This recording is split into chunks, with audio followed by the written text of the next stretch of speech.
यशोदा माँ पिछले जन्म में धरा थी। इनके यहाँ संत आए, घर में भोजन का दाना नहीं, क्योंकि ये संतों की सेवा करती थी। तो जंगल से लकड़ियां काटकर जो बेचकर पैसा मिलता उससे साधु संतों की सेवा करती। एक दिन घर में संत तब आए जब घर में अन्न का दाना नहीं था। अब संतों को भोजन कैसे कराएं? तो बगल में कोई सेठ जी का घर था, वहां चली गई, भैया हमें कुछ पैसे दे दो, हम संतों की सेवा करेंगे, फिर जंगल की लकड़ी बेचकर आपका एक एक पैसा चुकाएंगे, खाएंगे नहीं, आपका पैसा जरूर चुकेगा। वो आदमी नियत का खोटा था। उसने माता धरा को देखा और कहा, तुम बड़ी सुंदर हो, यदि तुम हमें मिल जाओ तो हम तुम्हें पैसे दे देंगे, तुम अपनी जरूरतें पूरी कर लेना। धरा ने कहा, मिल जाओ मतलब क्या है? बोले, उस आदमी ने कहा कि ये जो तुम्हारे स्तन हैं ये मुझे बड़े प्रिय लग रहे हैं, यदि तुम ये मुझे दे दो तो मैं तुम्हें बहुत सारा पैसा दे सकता हूँ। माता धरा से उसने उनके स्तनों की डिमांड कर ली। उसकी नियत तो खोटी थी, उसने अपने ढंग से स्तन मांगे थे, लेकिन माता धरा ने कहा कि ये शरीर का चमड़ा, यदि इसे देने से संतों की सेवा हो जाए तो देना ही ठीक है, क्योंकि अब कोई ऑप्शन नहीं। तो धरा माँ ने कहा, ठीक है, मैं तुझे अपने स्तन देती हूँ। वो आदमी तो बड़ा खुश हुआ।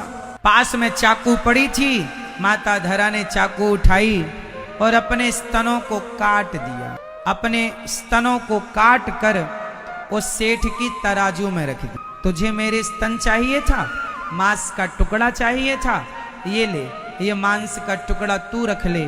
मेरे द्वार पर संत खड़े हैं, भूखे ना चले जाएं, तुमने जो कहा वो पूरा करो।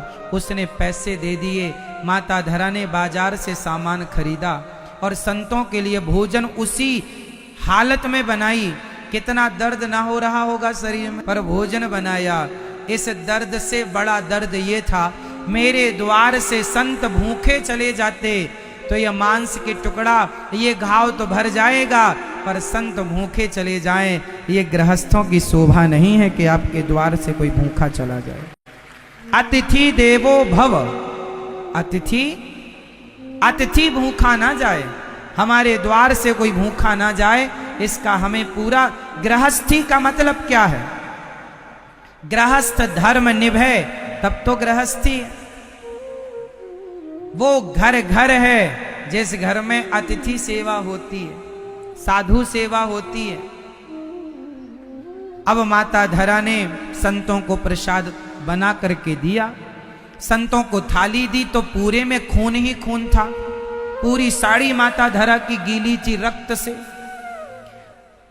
अब माता धरा से पूछा संतों ने, अरे देवी ये आपके शरीर से इतना खून कैसे? अच्छा, धरा ने संतों को नहीं बताया था कि मैंने अपने स्तन काट कर दे दिए हैं। कैसे बताए? धरा माँ दुनिया की नियत तो समझती हैं, लेकिन अब कैसे कहें? बस उन्हें तो भोजन परोसना था, परोस दिया। संतों ने कहा, खून कैसा? जब जिद की संतों ने तो पूरा बता दिया कि मेरे घर में कुछ अन्न का दाना नहीं था, आप अतिथि के रूप में थे, आपको मैं क्या खवाती। उसके पास उधार मांगने गई कुछ पैसे, तो उसने कहा कि तुम्हें अपने स्तन देने पड़ेंगे। मतलब उसने पैसों के बदले मेरे से मेरा शरीर मांगा था कि साधु सेवा करनी है तो तुम अपने स्तन दे दो, तो मैंने दे दिए, काट करके दे दिए। संतों ने कहा, इतना बड़ा त्याग तुमने किया?